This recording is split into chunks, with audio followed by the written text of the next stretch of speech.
Hi friends, welcomes to my channel Tinku special. Friends, ఈరోజు Tinku special నేను మీకు ఎండు చేపల కర్రీ అనేది నేను మంచి కాంబినేషన్ అంటే వంకాయ టమాటా ఎండు చేపలు చింతపండు పులుసుతోటి నేను వంకాయ టమాటా ఎండు చేపల కర్రీని నేను మీకు తయారు చేసి చూపిస్తాను. మీరు ఒకసారి ఈ రెసిపీని మీకు నచ్చితే తయారు చేసుకొని నాకు కామెంట్ పెట్టండి. నా వీడియోస్కి లైక్, షేర్, సబ్స్క్రైబ్ చేయండి ఫ్రెండ్స్. చూస్తున్నారు కానీ సబ్స్క్రైబ్ చేయట్లేదు.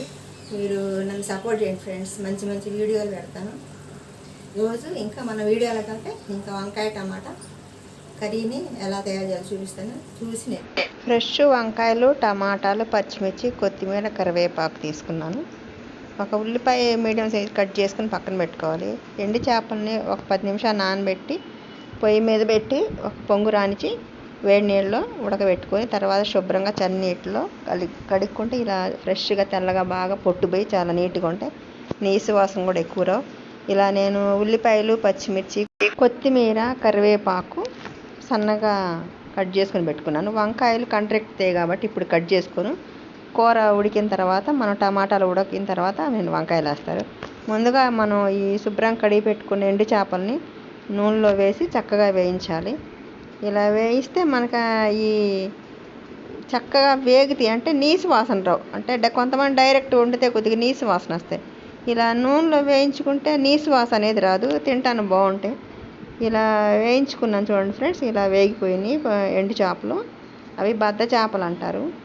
ఇవి కూడా కాస్ట్గానే ఉంటాయి. ఇప్పుడు నేను ఉల్లిపాయలు వేసుకుంటున్నాను. సన్నగా తరిగిన ఉల్లిపాయలు, కొద్దిగా కొత్తిమీర, కొద్దిగా కరివేపాకు కూడా వేసుకొని కాస్త అది మామూలుగా వేయించుకోవాలంటే మరీ ఎక్కువగా వేయించుకోకూడదు. ఒక మాదిరిగా వేయించుకొని తర్వాత పచ్చిమిర్చి కూడా 4 కట్ చేసి వేసుకుంటే ఈ కూరలో బాగా టేస్ట్గా ఉంటుంది.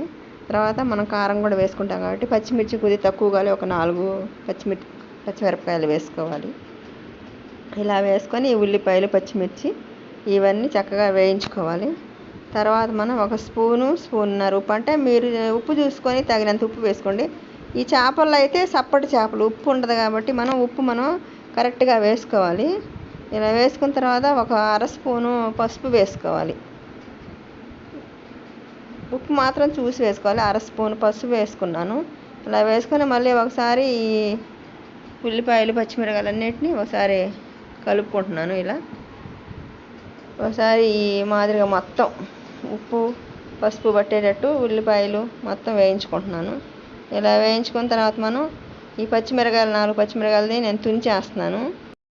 పచ్చిమిరపకాయలు వేసాం కాబట్టి మళ్ళీ ఒకసారి ఈ ఉల్లిపాయలు, పచ్చిమిరకాయలన్నీ ఒకసారి కలుపుకోవాలి. ఇలా కలుపుకుంటే పచ్చిమిరకాయలు కూడా వేగుతాయి. ఇలా వేయించుకొని కాసేపు అంటే ఈ పచ్చిమిరపకాయలు కొద్దిగా వేగితే మనకి టేస్ట్గా ఉంటాయి కాబట్టి పచ్చిమిరకాయలు కూడా వేయించుకోవాలి. అందులో కారం కూడా ఈ కూరలో దిగిది కాబట్టి కొద్దిగా వేయించుకుంటే చాలా బాగుంటుంది. ఇప్పుడు మనం కట్ చేసి పెట్టుకున్న టమాటాలను కూడా వేసుకోవాలి. వేసుకొని బాగా టమాటాలు మంచిగా అయితే బాగా మగ్గుతాయి. కొద్దిగా గట్టిగా ఉంటే కొద్దిగా లేటుగా మగ్గుతాయి. కొద్దిగా వాటర్ పోయాల్సి వచ్చింది. నేను చింతపండు పులుసు పోస్తున్నాను. ఇప్పుడు మనం కట్ చేసి పెట్టుకున్న ఈ 1/4 కేజీ టమాటాలని వేసాను. ఇవి కూడా బాగా ఈ ఉల్లిపాయలు అవి ఉప్పు, పసుపు కలిసేటట్టు బాగా కలిగి పెట్టుకోవాలి. ఇలా కలిగి పెట్టుకొని మనం కాసేపు మగ్గించుకున్న తర్వాత చింతపండు పులుసు అనేది పోసుకోవాలి. మూత పెట్టి మగ్గించుకుంటే మంచి టమాటాలు అయితే ఊరకనే మగ్గిపోయి మెత్తగా చక్కగా బాగుంటుంది, గ్రేవీ లాగా వచ్చింది. ఇప్పుడు నేను మూత పెడుతున్నాను ఫ్రెండ్స్. టమాటాలు అయితే మగ్గిపోయినాయి. ఒకసారి మూత తీసి చూసుకున్నాము. చూడండి ఫ్రెండ్స్, చక్కగా మెత్తగా మగ్గిపోయినాయి. అంటే ఈ మంచి టమాటాలే. తర్వాత మనం ఇప్పుడు ఉప్పులో కోసి పెట్టుకున్న వంకాయలను వేసుకుంటున్నాను. ఇవి వేసుకొని మరలా ఒకసారి బాగా కలిగి పెట్టుకోవాలి. చూడండి ఫ్రెండ్స్, ఆ మాదిరిగా కాస్త వంకాయ ముక్కలు, ఈ తెల్ల వంకాయలు, బాపట్ల వంకాయలు ఊరకనే మెదిగిపోయి పప్పు అయిపోయి, అందుకని కొద్ది పెద్ద ముక్కలు కోసుకున్నాను. ఎందుకంటే మొక్క కాదంటే బాగుంటుంది కాబట్టి వంకాయలు వేసిన తర్వాత కాస్త చిన్నగా కలుపుకోవాలి. ఎందుకంటే చిదురు అయిపోయి కూరలో కలిసిపోయి టేస్ట్ అనిపించదు. తర్వాత నేను ఒక నిమ్మకాయ సైజంత చింతపండు నానబెట్టుకొని ఒక 10 ml వాటర్ వేసి పిండి వేసాను. ఇందులో వంకాయ మనకి వాతం చేస్తుంది కాబట్టి పులుసు అనేది కొద్దిగా పోసుకుంటే వంకాయ వాతం చేయదు మనిషికి. అందుకని పులుసు పోసుకొని ఒకసారి కలిగి పెట్టుకున్నాను. ఆ తర్వాత ఇప్పుడు మనం కారం వేసుకుందాం. కారం వేసుకుంటే మనకి ఇంకా కూర ఉడికిపోయినట్టే కొత్తిమీర పెట్టి గార్నిష్ చేసేసుకుందాం. ఇప్పుడు నేను తగినంత కారం వేస్తాను. నేను వేసే సాంబార్ కారం అన్ని దినుసులు ఉంటాయి, మరీ మంటగా ఏమనిపించదు, గ్యాస్ ట్రబుల్ కూడా ఏం రాదు సాంబార్ కారం తింటే. ఇప్పుడు ఉప్పు సరిపోలేదు, ఇంకొక అర స్పూన్ ఉప్పు పట్టింది, ఉప్పు కూడా వేసి కలిపి పెట్టుకున్నాను. తర్వాత చివరిగా కొత్తిమీరతో గార్నిష్ చేశాను, కొత్తిమీర వేసాను. కొత్తిమీర ఫ్లేవర్ కూడా ఈ ఎండు చేపల టమాటా కర్రీకి భలే బాగుంటుంది. మీరు ఒకసారి వంకాయ టమాటా ఎండు చేపలు పులుసు తినండి, అబ్బా భలే. మటన్ చికెన్ కూడా పనికిరాదు దీని ముందర. చూడండి ఫ్రెండ్స్ ఎంత బాగుంది. Share, like, subscribe my channel. Thank you. Curry అయితే రెడీ అయిపోయింది ఫ్రెండ్స్. ఇంకా టేస్ట్ చేసి చూపిస్తాను.